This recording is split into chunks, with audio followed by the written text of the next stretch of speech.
চট্টগ্রাম বিশ্ববিদ্যালয় কেন্দ্রীয় ছাত্র সংসদ চাকসু নির্বাচনে দুদিনের মনোনয়নপত্র নিয়েছেন ১৬৯ জন।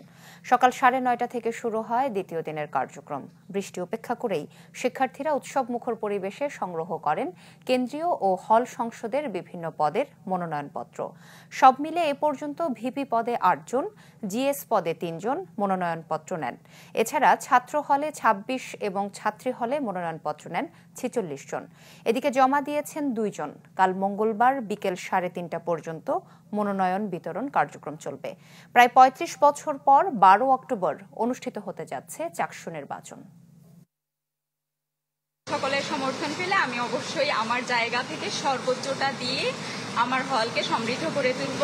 আমি যেহেতু লেখকের কোনো ভয় নেই, সেই হিসেবে আমি দাঁড়িয়েছি শিক্ষার্থীদের হয়ে কথা বলার জন্য। আমি মেয়ে হিসাবে আরেকটা মেয়ের যে যত অধিকার আছে ওদের যে সমান অধিকার প্রতিষ্ঠা করার জন্য আমি মেনলি কাজ করতে চাচ্ছি।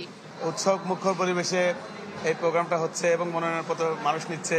এরকম ধারা অব্যাহত থাকলে আমরা চট্টগ্রাম বিশ্ববিদ্যালয় চাকসুতে একটা সুন্দর রিলেশন করতে পারবো।